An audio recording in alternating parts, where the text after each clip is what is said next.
What's going on, everyone? Welcome to a Wednesday edition of Back Your Play with Q. I'm your host, as always, Rich Quinones, hashtag BYP. A lot of NFL to get into, a lot of storylines on the field, off the fan. Got to get a DC perspective from our guy, Lake Lewis. Does a wonderful job covering the league, the Commanders. Check him out on Twitter at Lake Lewis, ABC Morning News anchor, producer, extraordinaire, podcaster, after practice with Lake Lewis. I can't follow. He's all over the place.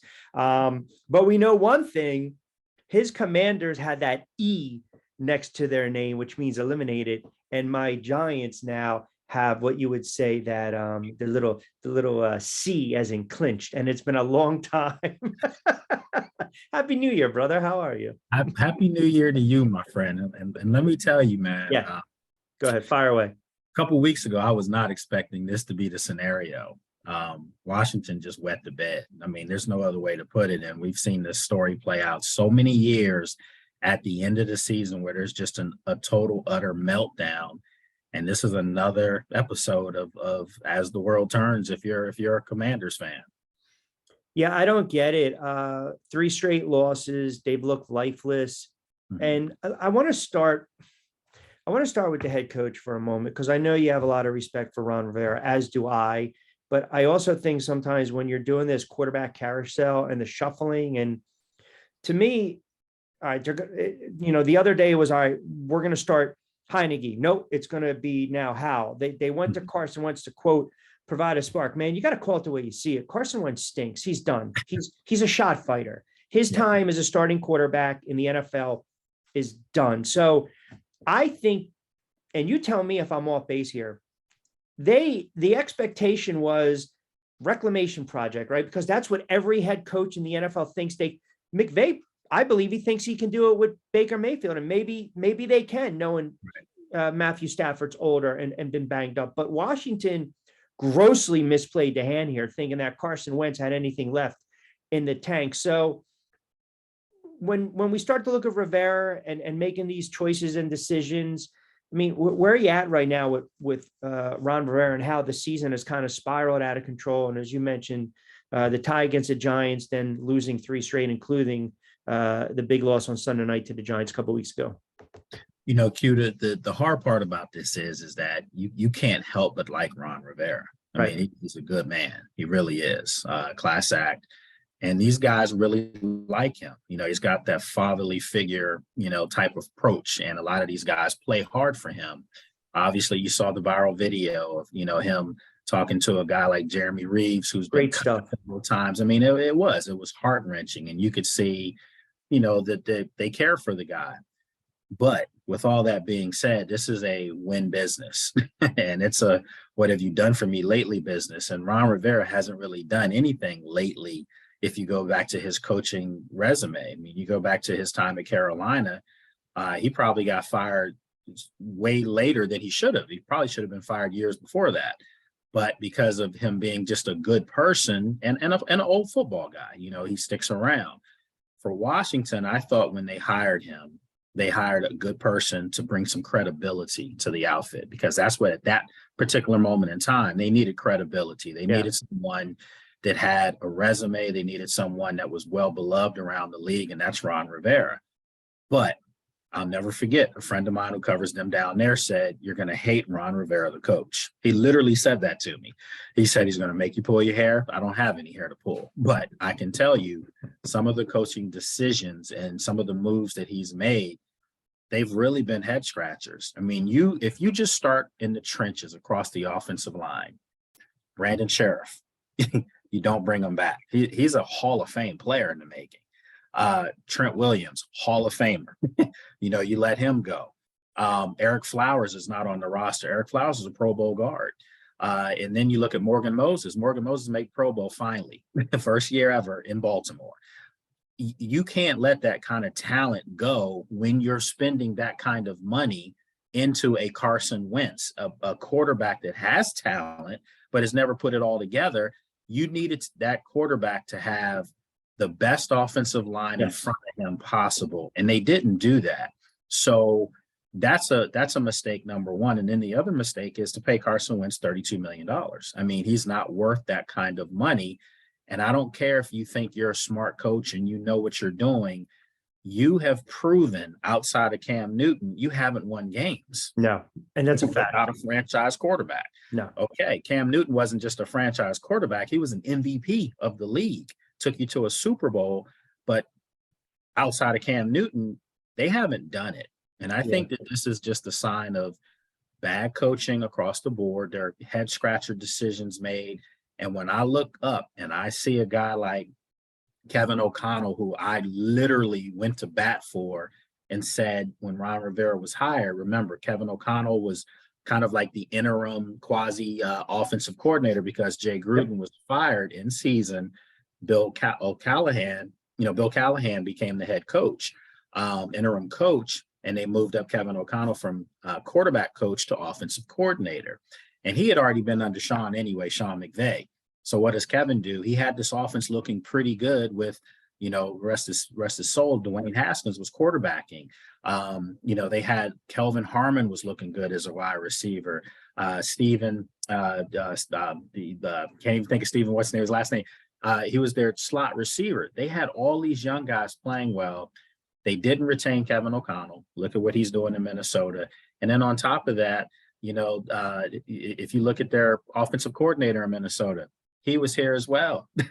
Wes Phillips, he was the tight ends coach here. So all these guys are gone. Zach Taylor, Kyle Shanahan, Sean McVay, Kevin O'Connell, you name it. They all, Matt LaFleur, you name it. They all were in here at some point.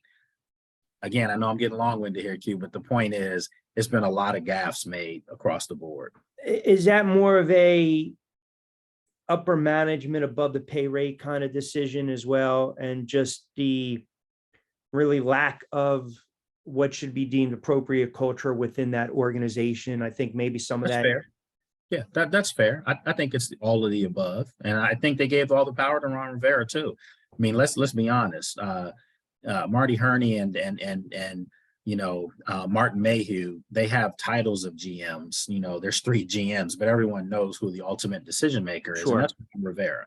Yeah. That's not his strength. His strength is not player evaluation, and you put him in control of player evaluation. So, yeah, you've had some guys that have been some nice picks, and they've done some great things. Terry McLaurin comes to mind. He was not expected to be this Pro Bowl wide receiver. And so I don't put that as one of those, look at us, we made the right decision. I look at that like Terry McLaurin's bust his ass to get where he is. That's self-made man there. And that kid Robinson, I mean, that kid, I watch him play and I'm like, my God, like you can't tackle this kid. He runs angry. He's a beast. He's a great story. Listen, they've got talent.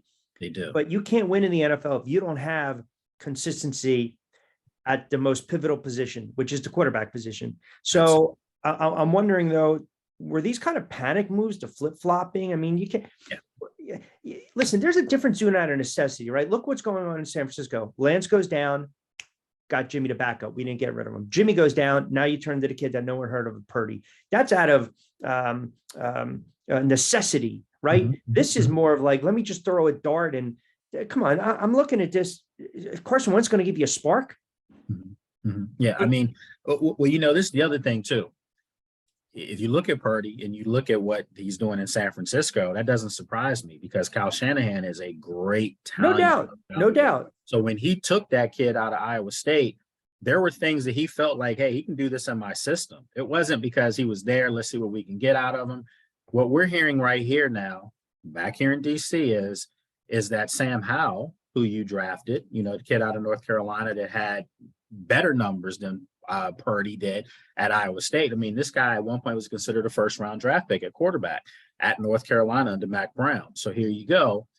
We're hearing all year long, he's not ready. He's not ready. We heard it last week. He's not ready. Well, Sunday, he's going to play pretty much the second half of the game against a Cowboy team that's trying to win the division. So he's not. So then what changed? Now all of a sudden he's ready? Nothing can change in a week. I'm sorry. So that, again, is bad coaching decisions, misinformation, and also caving into the fan base. The fan base seems to be smarter than what the coaching staff is. This is a historical fan base here. And, we can say this, when you come from here and you go up that East Coast, these fan bases, the Eagles, the Giants, Baltimore, Pittsburgh. I mean, they know their stuff and they know when they've been duped, and that's how the fan base here is. Do they need a change with the head coach? I think they do. I just do. I think if Dan Snyder somehow still has ownership of this team a year later because maybe a sale hasn't gone through, I think you keep Ron Rivera. I do. But if you have new ownership, you've got to clean house. You got to clean it out from top to bottom and start anew, start fresh. I think most people here will welcome that. The fans here like Ron Rivera as a man. They really do. But, that's the problem, man. If you're trying to win games, sometimes your coach doesn't have to be the most liked guy out there. But if he's winning and he's showing you the proper X's and O's and things of that nature, and to Ron Rivera's credit, I mean, he's done some good things here in DC. He has. He's done some good things under the situation, under the circumstances.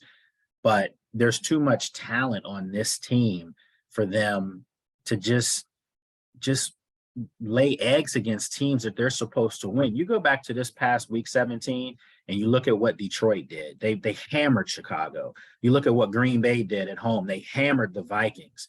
You look at all the other teams. Seattle, they won big. The Giants, they hammered their opponent. Everyone who you were in the same realm with literally destroyed their opponent, and you lost to Cleveland. Yeah, a quarterback who's playing his fourth, fifth game. Yeah, off the that's a street. fair point. I mean, that's bad. That's Yeah, bad. listen, it's a fair point. I mean, it's the old adage where it's late December, the crowd is sparse, people are leaving in the third quarter, and you're down 28. When that happens, coaches get fired. I mean, that's the nature of the beast, man. I've seen it with the Giants. You've seen it with Washington. But it's almost like, what came first, right? The chicken or the egg, because there's talent there. But then if you blow it up, then the fan base has to understand that there's going to be a couple years of. But is there? Because look at the Giants. Yeah, One but see, year. Yeah, but You already have a quarterback, though. well, I want to get into that in a second. But to your point, they had to go through McAdoo, Shermer, and Judge, okay, and just try to squeeze the last out of Eli. And it was just very toxic. It wasn't giant football, so to speak. Daniel Jones is thrown to practice squad guys, a 7th-round draft pick. He's getting nothing from Galladay. Shepard's out. Robinson's out. The tight end was banged up. Saquon looks reborn, no doubt. They're for what the head coach is actually getting more out of these players than anyone ever expected. So listen, sprinkle on your hair for a second, put your little GM hat on for a second. You're GM of Washington right now as we speak. I got the GM of the Washington Commanders on Lake Lewis. First point of attack right here. You need a quarterback. Daniel Jones is trying to get that bag in the offseason for what he's doing right now with the Giants.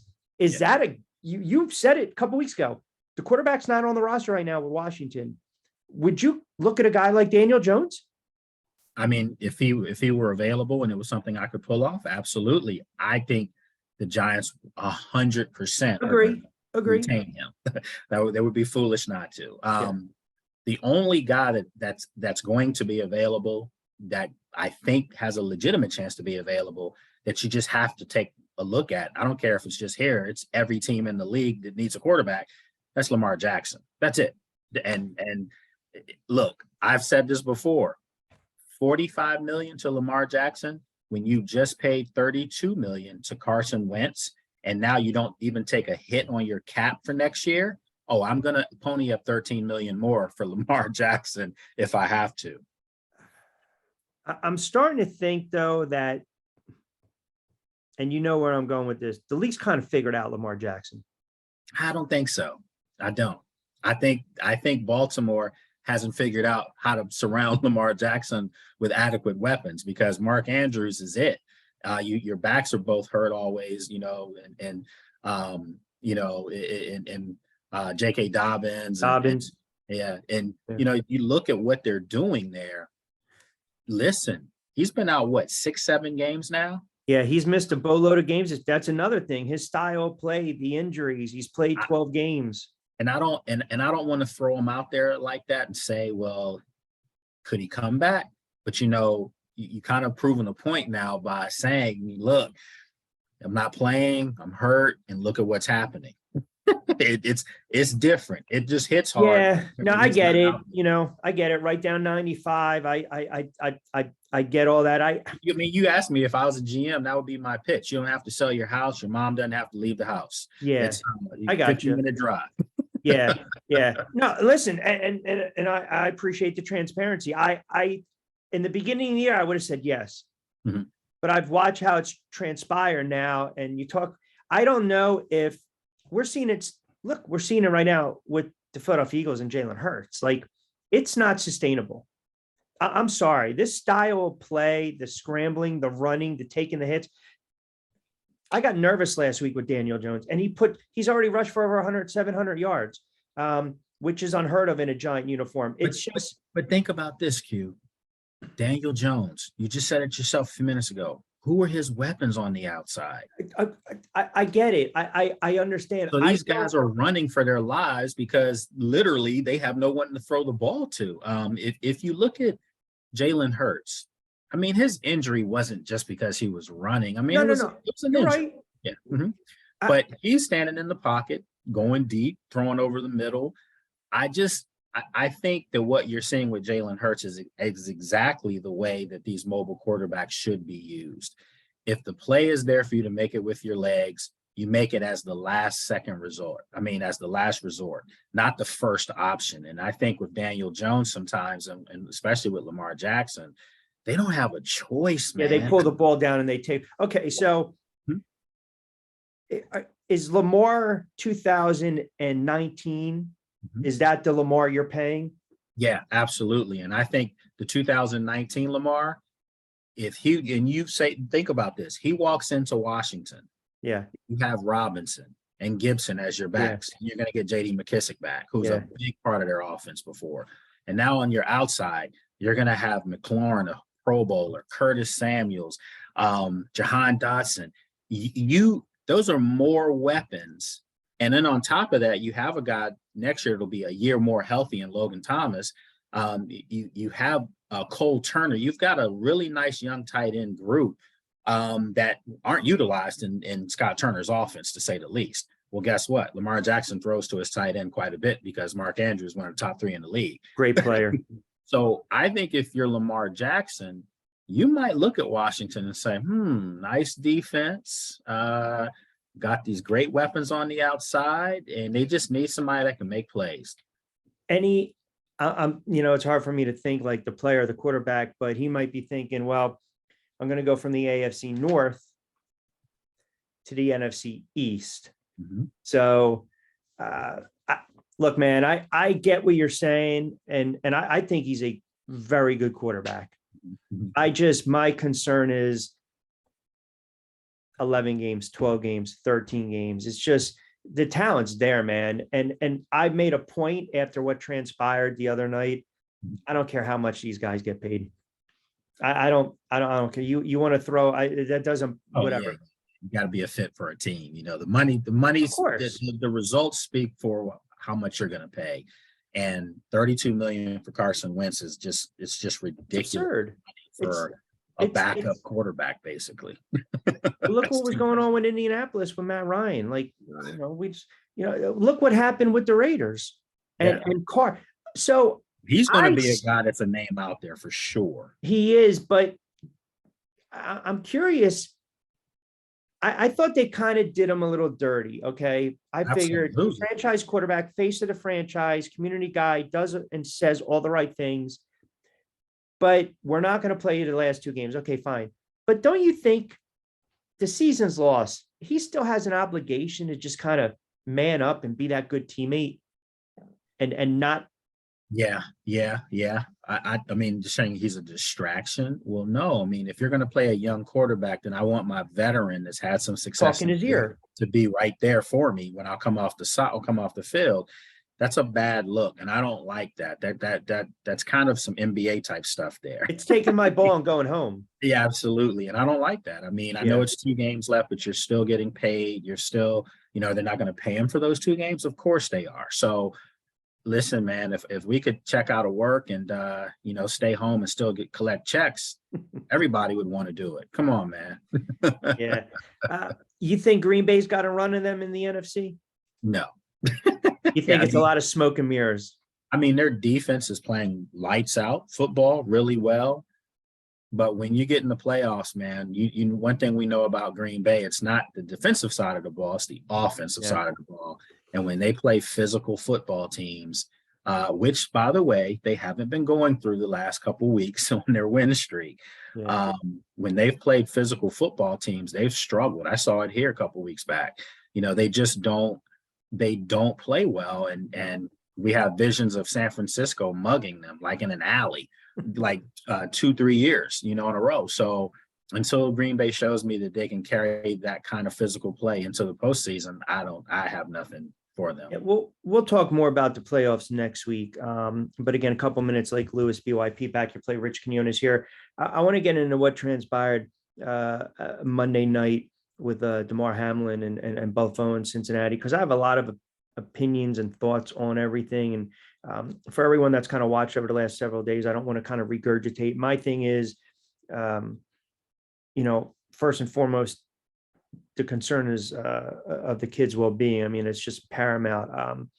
As you know, I do my podcast with Brandon Jacobs, 27 and Q, and we spoke the other night, and I said to him, look, how do you expect these guys, after witnessing their teammate, right, their brother in arms in the trenches, the foxhole, so to speak, how can you sit there and say, hey, man, regroup and get back out there in 5 minutes? That's why when you start to hear what the NFLPA is saying, then when you hear what, the message that was conveyed through Perry to Buck for the broadcast, I'm kind of going to side there. I mean, I think it's a bad look all around. I felt Roger Goodell could have done one thing: pick up the phone, not have to worry about me and you walking over to our respective teams and basically saying, we're not going to play this game.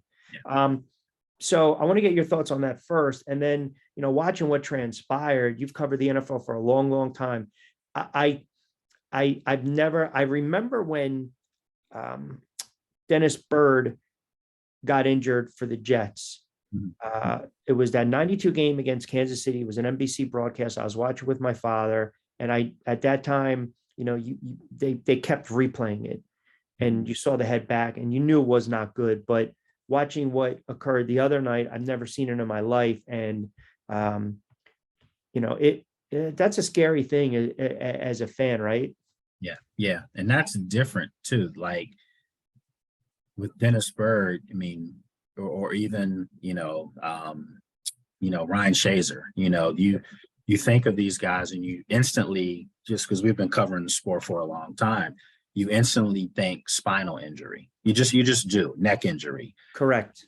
At the worst scenario, that's what you're thinking. If it's not a concussion, you think they're going to come to eventually.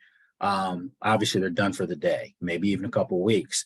But when you see a guy stand up after a tackle and then collapse afterwards, you knew instantly something was not right. And you could see the reaction of the players immediately.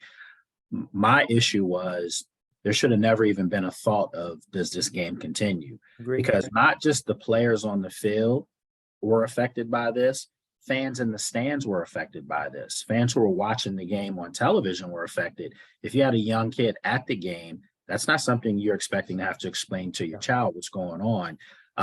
If you had a young kid at home watching, I mean, it was some prime time television, so this wasn't just a 1 o'clock game in a particular market. This was a game that was being hyped up as a potential AFC championship type of clash. Everyone wanted to see it. I know I was excited about it after watching, Penn State Rose Bowl game. I'm like, there's another game coming on tonight. When you see that, instantly your first thoughts now are, it's about, Hamlin. It's about, his family. It's about making sure that, you can do whatever you have to do to help this young man. I'm a little disappointed in the league. I will say that. They've kept everything close to the vest too, and part of that kind of worries me a little bit. Why are you so close to the vest?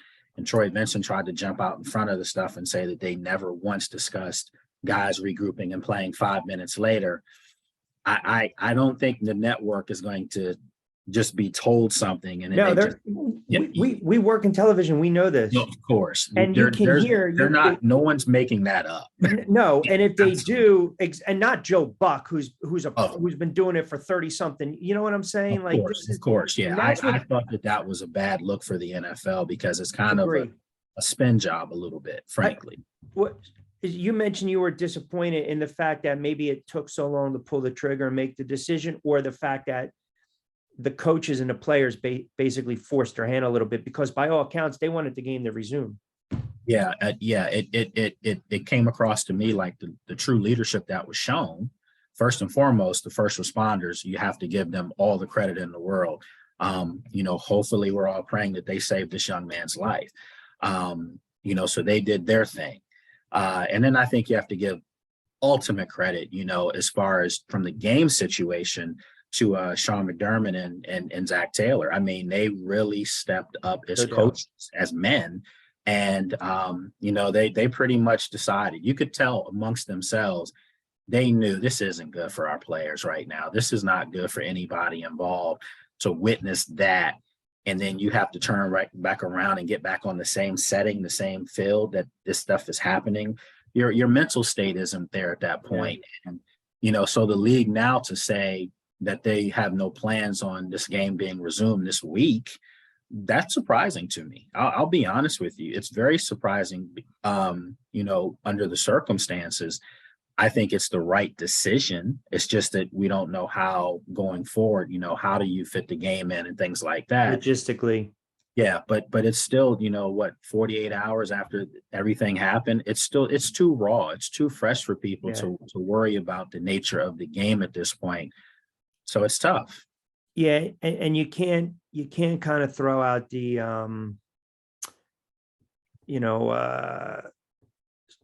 postpone this weekend's game. Look, the league they did it 2001 9/11. Okay, I mean, this is a horrible thing. We always said, they're not going to be happy until someone passes away on the field. And for people making the parallel to 71 with the Lions player against the Bears, and they drove him in the ambulance, there was a minute something left in the game. That's kind of a horrible for the player, because I know his widow spoke the other day and she watched the game and she was getting choked up thinking about that. But times are different. We live in a different era. The NFL, they have the best of the best right there, as you mentioned, the medical and everything. But I don't want to get on the soapbox here. I just want to know how they planned for this. That's the key thing to me. You and I both know from covering this game for so long. Yeah. There's always a first, man. Of course. There's always. And how do you prepare for it? Do you prepare after it happens, or should you have been prepared before it happened? Yeah. This is a violent sport. This is a sport where at all times there are car crashes going on. And that's literally what happened to Damar Hamlin. I mean, it's a blunt force. Of course. Of course. It caused cardiac arrest. These things happen probably not to that extent, but I just mean those type of impacts, so you just think about it. I just thought the league may have been a little bit more equipped for this, just God forbid it would have ever happened. But it just seemed like it was a tailspin after that. Yeah, I think it was a freakish play. And I was reading that I believe they have one person. I mean, the officials talk prior to and during, but definitely prior to, leading up to the game, how certain scenarios would play out. And I was reading that they have, I think there's one person, you almost think of it as a spotter, and their one job is to just make sure that every player is breathing, if that makes sense, right? Just keeping on everything. I mean, it's just a horrible situation. The one thing that I hate is how all of a sudden now it's becoming, with some of our contemporaries, where it's a look in me, right? Where I'm going to say something, and here we go, or I want to give credit for the way we held it together. That's what pros do. The heroes were the ones that brought this kid back to life. So 100%. and 100%. Yeah, and I haven't heard from not one of them, because you know what they would tell you? That's what we do every day. That's my job. Exactly. So now it's getting to look at me. Let me say this on TV. Let me pray on TV. Let me get in an argument because, I'm going to get the narrative to fit my viewpoint. It's like, are we kind of losing sight here? The most important thing is this kid. That's it. That's it. And that's why I haven't made reference to anything. The last thing I tweeted about that incident, it was Skip Bayless. It was one of our contemporaries saying something that I thought was totally inappropriate. And I literally turned to my girl and I said, I've got to say something. I have to. And it wasn't just to be, for me to put Lake out there. It was just, it was just inappropriate at the time. And there's some fans that have told me, oh, if you understood what he was trying to say, was you don't need to try to say anything at that moment about the game. It's irrelevant. It doesn't matter how at that point, if you were a fan and you're sitting in the stadium saying, man, I didn't get my money for my ticket, it's irrelevant. Sorry, you got to chalk that up as a loss. There's a young man whose life is on the line there. That's the only thing that matters at that point. Not the game, not if you're going to reschedule. Should I go home tonight? They're going to resume the game. It did not matter because of what happened. And again, to my surprise, when I tweeted that out to Skip, I looked at everybody else in our business. They had said the same things, like, this is terrible. Yeah. I didn't go on the whole cancel them thing. I mean, that's not what it was about. But that seems to be an issue right now to a lot of people out there. Yeah, timing is everything. And obviously, I saw everyone's tweet after I tweeted, and then I realized I got put in Twitter jail, because it was a suggestion for Shannon to maybe lean over the desk and just kind of, obviously Twitter doesn't like that. I'm not advocating for violence, obviously, but enough is enough. Like, there's pressure points. Mm-hmm. We know in our business, we want clicks, we want the eyeballs, we want the ratings, we want to say something that's outlandish. And a lot of times people would just say it to take the contrarian view, to say it. Guys like you and I, when we say something, it's because we actually believe in it. It's, believing in the convictions, whether people like it or not. I was going back and forth with people today. Why are we ignoring what transpired with Dana White? Because if that was a commissioner of the NFL, the NBA, or Major League Baseball that slapped his wife, they would be out of it. Right. So now I'm hearing it from the MMA fanatics where you must be a friendly household where you guys are. Like, my point is, I'm not trying to curry favor with anyone. You got to call it the way you see it. And I just think there's timing and there's etiquette and there's decorum and there's also humility. It's not being soft. There's humility involved with certain things. I didn't need to see people with their timeline with fantasy football or, what's going to happen to my bet. Come on, man. There's like, where's the friggin' heart? Like, I don't get it. Well, the one thing that I have noticed over the past, 48 hours with this is that you've seen a lot of the good in humanity. 100%. The young man's GoFundMe and everything. The charity is just, as of this morning, it was over $6 million. Yep. I know my girl donated money and stuff like that, and I did. So it's just, you want to see that from people, and even if it was, someone gave us, went on there and saw people giving $1, $5, it's still great. It doesn't matter if it's $1, if it's 1,000, it's just a thought. It's coming from here. Absolutely. And a lot of people are definitely trying to pull, for this young man. There's power in prayer, man, bottom line. And hopefully that's what gets him through. Yeah, absolutely. He is Lake Lewis at Lake Lewis, does a great job covering the NFL Washington, doing great stuff TV wise, the streaming, the podcast after practice. Who knows, perhaps in the front office one day of an NFL franchise. Who knows? I openly listen. I have no problem openly advocating for you. I don't have a problem with doing that. That's fine. Like I tell people, all the fans who keep mentioning that, I'm not going to run from it. No, I've never met any challenge I run from. If you told me that I could be, I don't know, first sports reporter to go into space, go to the moon, I'm going. Yeah. And it's not just to be the first. It's just that, listen, we only get one crack at this thing. That's right.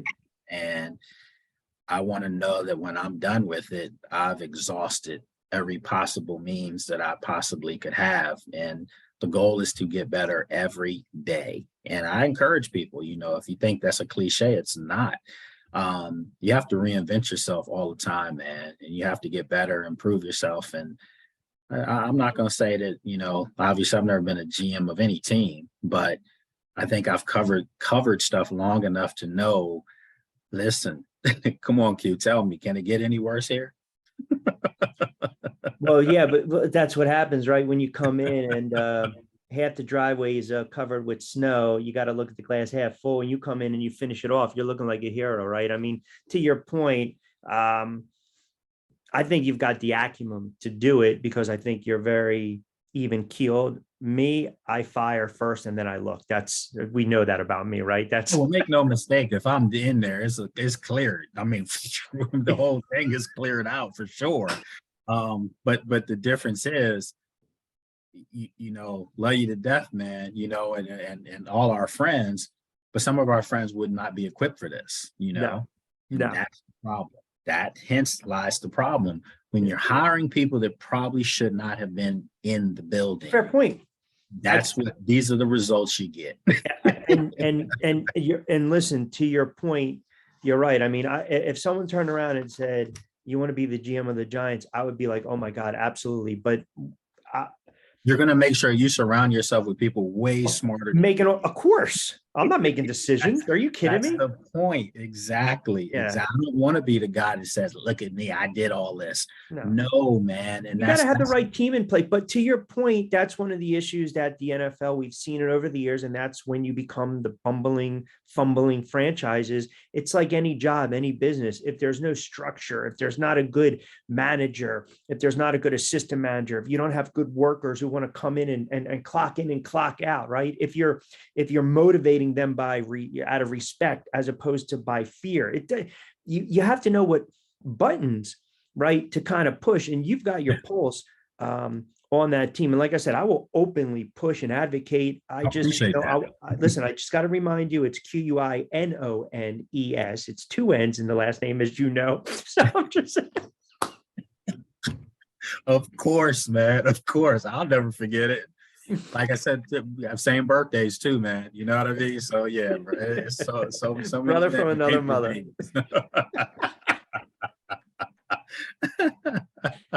All right, bro. I always appreciate you jumping on board, and we'll talk next week for the playoffs. All right, my friend. Take care, man, as always. Good seeing you. You got it.